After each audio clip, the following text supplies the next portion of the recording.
Hello and welcome. I am Lopamudra Moitro and you are listening to my weekly podcast, What's in a Story, where I read stories from my books along with a small introduction about each. These stories are from my work as an anthropologist from across India and South Asia, and the introductions with each story helps to explain different related information about, say, maybe aspects like history, languages and literature, music, trade and economy, festivals, or facts about archaeology, and many other things which are all important to understand or get a meaning or a context of a story. In this second season, we will listen specially to narratives of and about water bodies from Asia, and this will include stories from the smallest of water bodies like wells or small ponds to lakes, rivers, or the sea and the ocean. Let's listen to today's episode in season 2 of What's in a Story.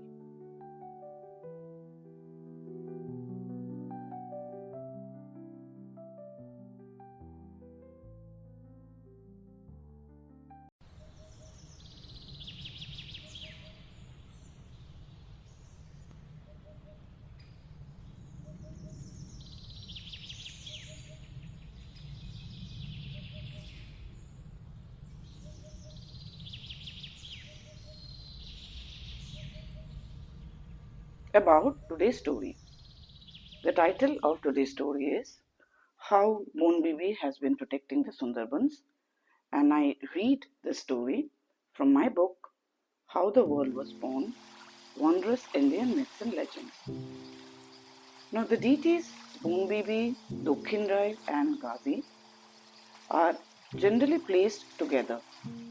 It is also believed by the devotees that it shows how people from various creeds and castes coexist and come together to a common agreement while dealing with the forest. According to popular belief, Bonbibi, the woman of the forest, was chosen by the Almighty Allah. She protects people who work in the Sundarbans against the ferocious Dakkhin Rai, who is considered a greedy man-eater and a demon, who is half a Brahmin sage and half a tiger. The people of the region identify themselves with Dukhey, the boy mentioned within the story, and are convinced that Bonbibi protects all who believe in her. It is also believed that when one enters the forest, one should not be greedy and only take what is needed to sustain oneself. This is a belief in folklore, but it also reflects a very important part of forest protection. There are various rural theatres which often narrate the story of Bonbibi and Dakkhin Rai. The story can also be found in present-day folklore, many books including graphic novels. There is a very famous poem composed in 1686 called Ray Mangal by Krishnaram. There is also a booklet, the Bonbibi Johuranamah, written by Abdur Rahim towards the end of the 1800s, which narrates the story of Bonbibi. Interestingly enough, though this was written in Bengali, the Bengali script, yet it is formatted from back to front, the book, to emulate the Arabic script. I read the story, How Bonbibi has been protecting the Sundarbans, from my book, How the World Was Born, Wondrous Indian Myths and Legends.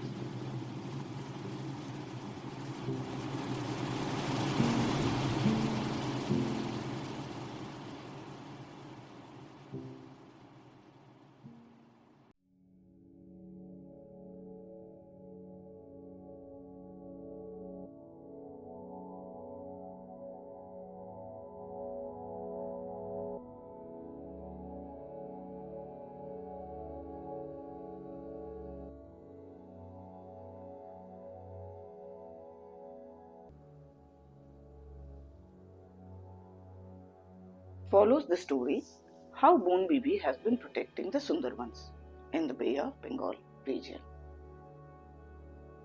This is a story from long ago. There used to live a Brahmin sage by the name Dakkhin Rai, or King of the South. He took the form of a tiger one day and decided to feed on humans. He had magical powers which helped to change his shape at his own will. Over time, his greed increased and he wanted to keep all the resources of the forest only to himself and not share it with any human. As the intensity of Dakkhin Rai's slaughters increased, he started to call these as kor or tax,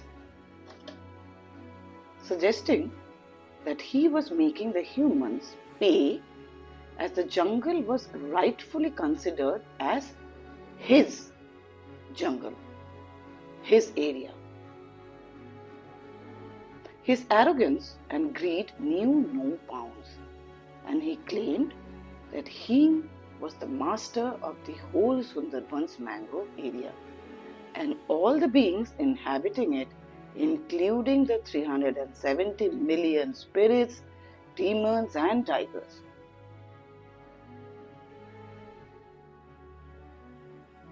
As his threats increased, he became a Rakhosh or a demon who preyed only on humans. Now, tigers and spirits who became emboldened by Dakkhin Rai also started to terrorize people. The petrified humans were too scared to trust the tigers at all times. The situation in the Sundarbans, also referred to as the 18 Bhati Desh or the land of the 18 tides, was becoming pensive with each passing day, and the humans lived in great fear day and night. On seeing the plight of the humans, Allah took pity on the humans and decided to put a stop to the misery of man. He chose Bonbibi, a young girl living in the forest, for this task. Now, Bonbibi's father, Ibrahim, following his second wife's wishes, unfortunately had abandoned his first wife, Gulal Bibi, in a forest, while she was pregnant. Gulal Bibi gave birth to twins, a girl and a boy, in the forest, but she feared that she would not be able to raise both, and thus decided to abandon the girl child and only keep her son, Shah Junguli. The newborn baby girl lay abandoned in the forest when a passing deer took pity on her and adopted her as her own. She became her foster mother. Thus, Bonbibi grew up surrounded by nature. Several years later, one day, when she had grown up, she heard Allah instructing her to free the 18 Bhati Desh from the torture of the vicious man who had taken the form of a tiger, Dakkhin Rai. At the same time, Ibrahim was visiting the forest, trying to find his first wife and children, who had all been abandoned there. However, as her mother and brother prepared to leave, Bonbibi called out to her brother Shah Junguli to accompany her on an urgent task, and they set off to go to Makkah and Medina. Together, the siblings set out on their pilgrimage. They left for Medina and received the blessings of Fatima. From there, they went to Mecca and brought back home holy earth. Finally, they returned to the Sundarbans, called out Allah's name, and mixed the holy earth with the soil of the Sundarbans. Dakkhin Rai was visibly upset on hearing their loud noises and decided to drive them away. At this time, Dakkhin Rai's mother, Narayani, intervened and advised her son that since Bonbibi was a woman, it is only right that the woman should fight with her. Thus, she decided to take on Bonbibi. However, Narayani was no match for Bonbibi, and she was soon losing the battle. When she saw that she was losing, Narayani started to call Bonbibi as her shoei or friend. Now Bonbibi, gratified with this appellation, accepted Narayani's friendship, and they stopped the battle. This story of Bonbibi is mostly followed by Dukhey's tale.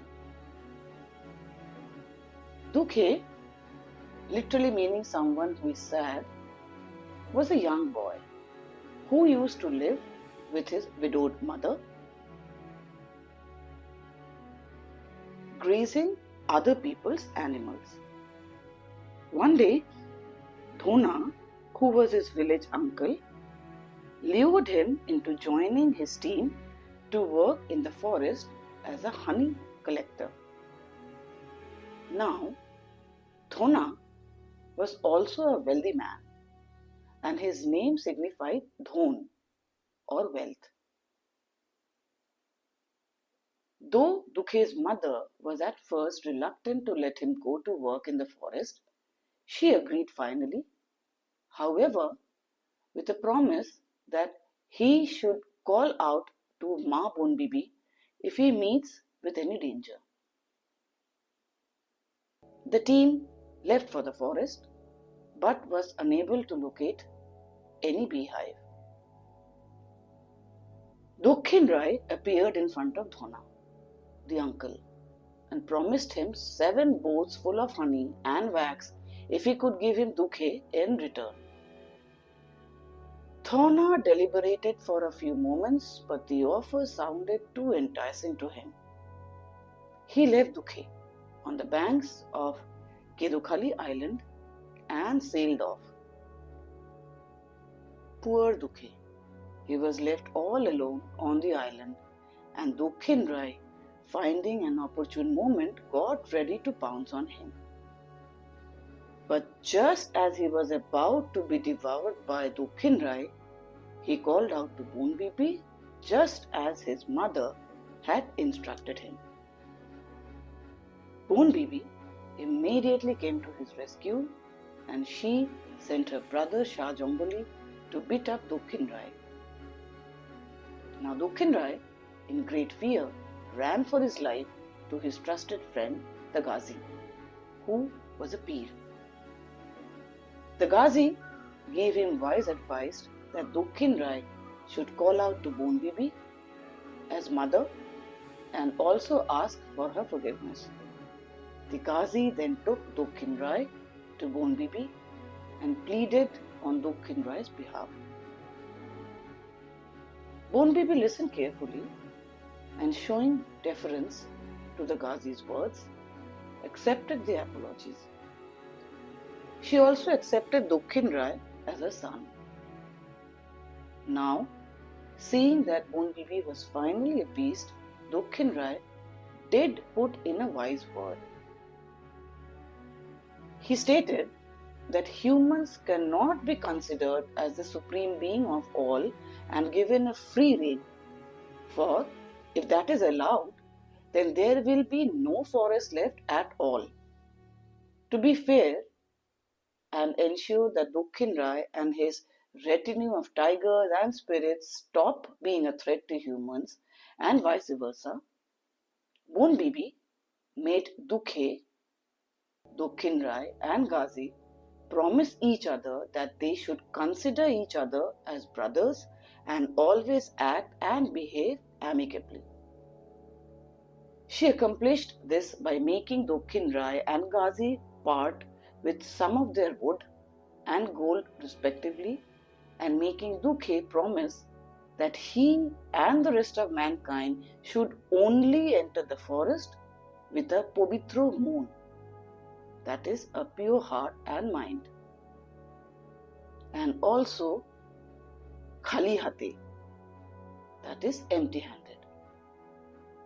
She then sent off Dukhey back to the village, a rich man taking care that he would not have to work in the forest again.